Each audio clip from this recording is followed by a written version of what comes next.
Double load, double load. I don't remember ever in the U.S. seeing trucks pulling double loads like that. Traveling full time for just about 3 years to the U.S. It may not even be legal in the U.S., but it is so common in Mexico. So common. And I have spent this is day 9 for me. Day 9 for me. Along this Carretera, which is the interstate road that runs from Tuxpan down to Veracruz. But I understand from a conversation I just had that this is a very common road for people who are towing cars from the U.S. down to other Central American countries like Belize, because it's a nice road. It's way nicer than other carreteras that bounce me all over the place. And it's pretty direct, and it's relatively safe, though not totally safe. And I just had a conversation with an amazing guy in my favorite O'Reilly restaurant here, who was sitting in that corner over there.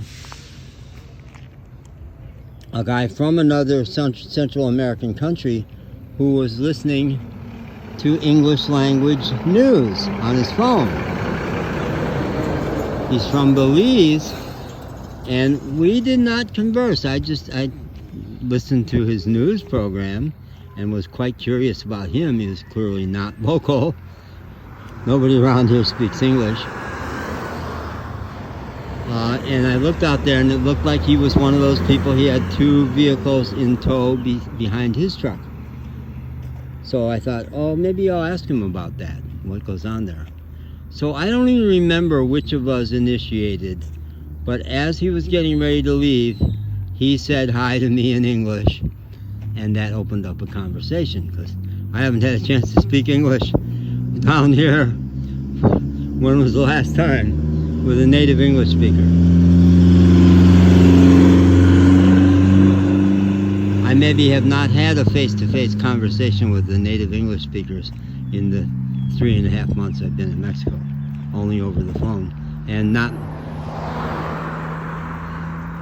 because my live phone got stolen 3 weeks ago, it's been a while. Can do WhatsApp calls, but I don't think I've even had a WhatsApp conversation for over a week. At least, I don't know, yeah. So, what an amazing conversation. He educated me about so many things, and what a cool guy. And I'd be interested into knowing the African heritage in Belize, because he struck me as more African than Latino. Very dark, and just culturally and in lots of ways felt like a black guy to me. So, not every car that comes through here is legal. He made it clear to me that there are ways you can get documents phonied up. If you need to get them through Mexico and then into other countries, you can do that. And he even gave me the name. He's gonna WhatsApp me the name of someone who can help me get a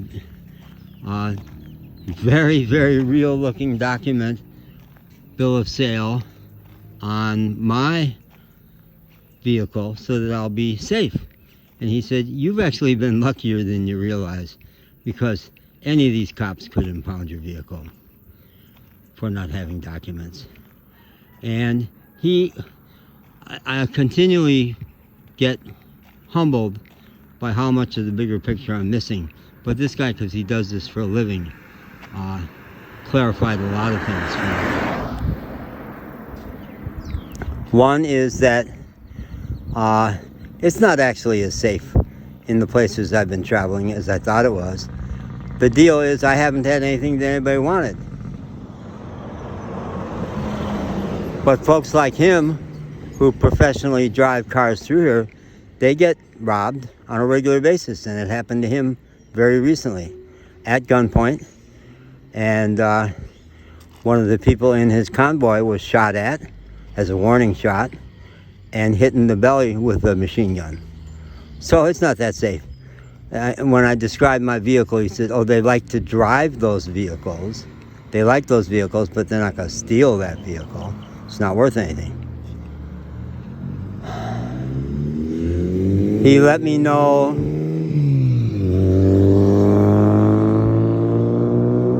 he confirmed my experience that I have not encountered a state police officer that looked like they wanted a bribe. Tips after the service, maybe, but not a bribe. And he says, no, they really tightened up on police. Police are not going to take a bribe. And at border crossings, you might be able to bribe a border agent, but they have law enforcement officers there now. And you can't bribe them. Not a good idea. And my intuition kept being no. I even had my hands on the money to bribe one of those people, and I kept getting an answer of no, don't do it. And so that was right. The beaches here, I really am going to still go to the beaches here. Sounds really nice and sweet. Although I have to talk to Miguel about the guy here at the restaurant, the old man. He may be totally dotty about this because he keeps making it sound like it's dangerous for me to walk down back roads here. And I think he's totally off about that. And Zeke confirmed that this is a very safe place.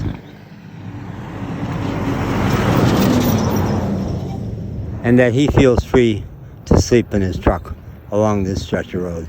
But he did say avoid Veracruz. He says, no, Veracruz is bad. Scoot around Veracruz, skip Veracruz, and then go to Mexico City. That'd be great. And he's got me, I've oftentimes said, you know, I might not stop in Mexico. I might go further south. And the idea of an English-speaking country is awfully appealing to me. So who knows with all that.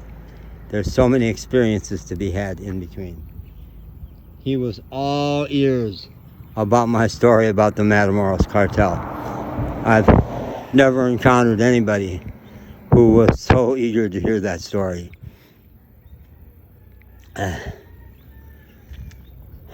Yeah. Because that was all about phonied up documents. That was the subtext of that whole story, was the guy who was not actually a member of the Matamoros cartel, but such an extraordinary con man that his wife believing it, not just me, and who was going to get me documents on my vehicle and then just took my money and ran. Boy, was I conned by a pro. By a pro. I was conned by a pro and then had my phone stolen by a pro. You're a babe in the woods, Madden. Don't assume anything. Don't assume. Well, just don't assume. On a big level, you're safe. On the big picture level, you're safe. But does that mean you won't get your phone stolen or your car impounded or get your clock cleaned by a con man? No. No. Life decides what experiences you're meant to have.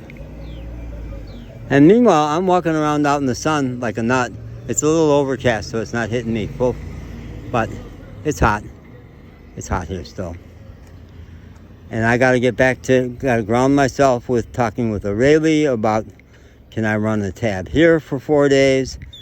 And talk, loud, huh? These birds. There are birds here that are loud.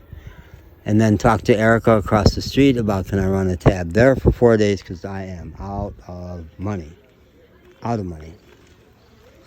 What's so unfamiliar about that, huh?